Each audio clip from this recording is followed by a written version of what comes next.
Hey guys, welcome back to the channel. So in this video, we're still moving forward on our Dillon Precision RL1100 reloading press.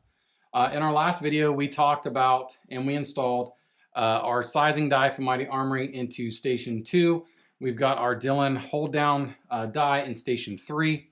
As we move forward today in this video, we're going to talk a little bit about Station 4. That is the priming station.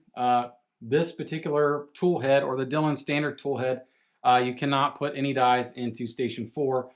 Station 5 is our powder measure. We're going to get that installed. We're going to talk again about the case belt or the flaring in that operation and how we want to make sure that we're good there. In the next station, I have a bullet feeder by Double Alpha. We're not going to spend a lot of time on that because I know a lot of guys don't run it, but it's important when we set up our flare that we set it up correctly so that we get consistent drop from the bullet feeder. Or if you're putting your bullet in that station or the subsequent station, you want to make sure that that bullet stands up nice and tall so that it can be inserted. So that's what I want to accomplish today. So let's go ahead and jump into it.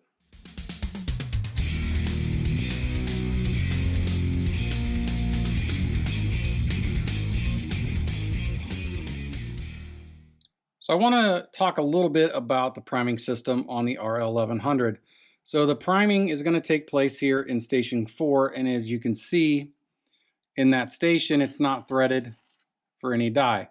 So basically all we're doing is the priming right here, and it actually is activated by a lever right here, and this lever is tripped by this pin right here that is adjustable with your typical 5/32 Allen wrench, and adjusting that pin up and down adjust your primer depth into your case.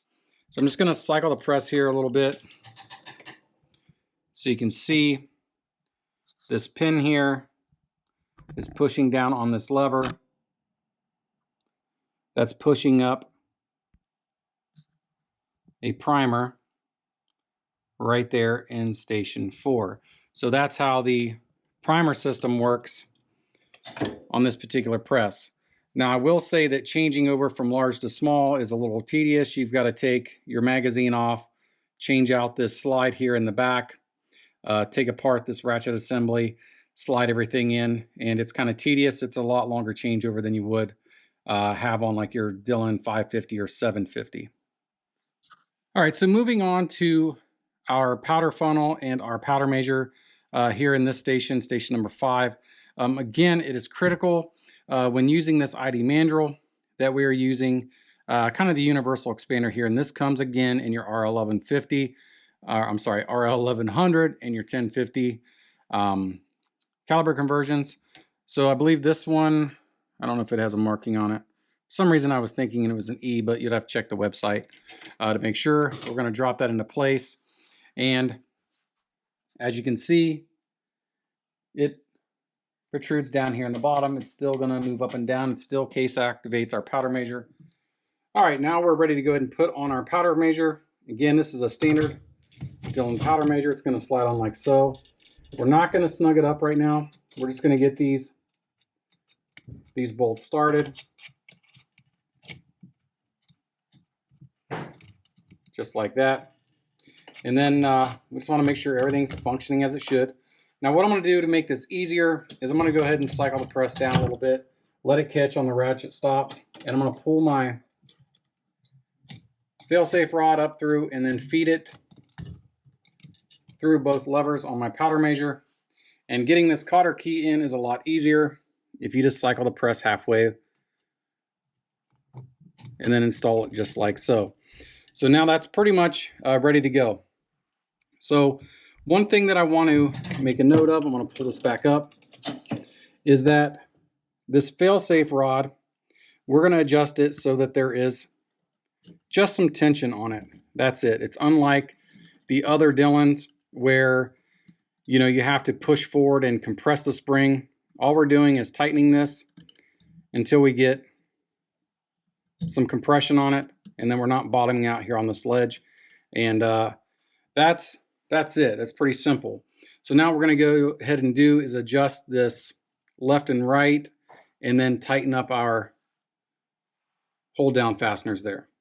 This is also where our flaring is taking place. So if we need to adjust our flare depth or our size, we're going to do that after everything is installed. Again, this is case activated. We want to make sure that we have this snugged up, and then we'll make flare adjustments with this lock nut, thread the die body down, and then if we need to go larger, smaller, depending, we'll go up or down with this die body. But for right now, we're just going to leave it as is. And the reason I'm leaving it is I'm pretty sure I've already got it adjusted, but if need be, that's where we'll make adjustment. So now what we want to do is make sure that we get this centered where we want it. In my case, we're fighting with this bullet feeder die here and these tension springs. So we're going to have a very little gap here. And then we want to make sure that we're not hitting our low primer sensor there. So we're just going to kind of split the difference there, take a peek at it, make sure we got some clearance, and go ahead and tighten these up. Now we're just going to do a quick function of the press. We're also going to check, make sure our flare is good. I went ahead and put a case down in station 1 here. We're going to make sure that it inserts as it's supposed to. So I'm going to cycle the press. And as you can see, we had a case, exit the feeder, come into station 2. Now we're going to go ahead, do our sizing, and make sure we knock that primer out. Looks good. And again, this is a little bit difficult with wanting to make sure you guys can see everything. So here we are in station 3. Our swage hold down. We're going to go ahead and cycle the press one more time.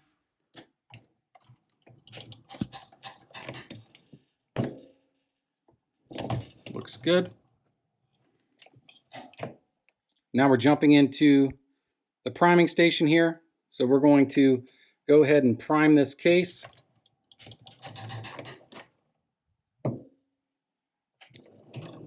All right, looks good. I'm going to go ahead and grab that just to make sure. We're going to pull the tab out of our station there. Take a look at our primer, making sure that it's sub flush. Looks good. We're going to put it back into the flaring and powder station, cycle the press again, and then we're going to do a quick check with a bullet and make sure we have enough flare. The other thing I'm going to check, make sure that our powder measure fully cycled. Looks good. All right, let's check that one out. All right, guys, so we went through a test pass on our tool head so far. So we confirmed, again, our sizing, and we're knocking out the primer. We're doing the swage operation, our ID pin, all that still looks good. We went ahead and put a primer in this case just to check our seating depth, and it all looked really good. So we moved on to the powder measure. We got that set up, and we just kind of roughed it in for now. I did not have to make any adjustments like I thought.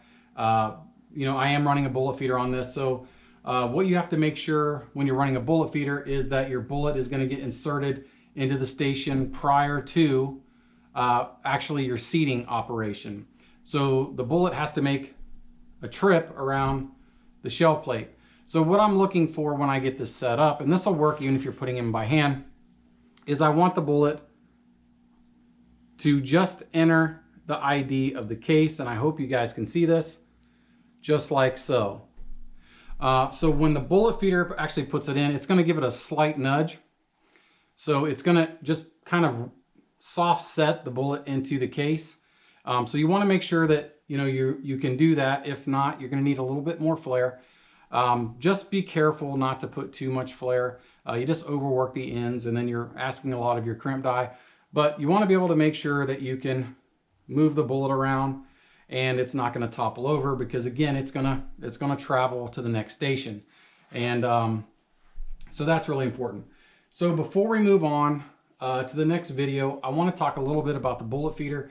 I've had some questions on the spring setup that I have on there, and I want to talk about that real quick, drop a link to it, and then we'll wrap this one up. So you guys running bullet feeders know the issues with this sticking, and a lot of guys will put a couple zip ties and, like, you know, go into your wife's hair drawer and grab a couple hair ties, elastics, to get that to always seat back down.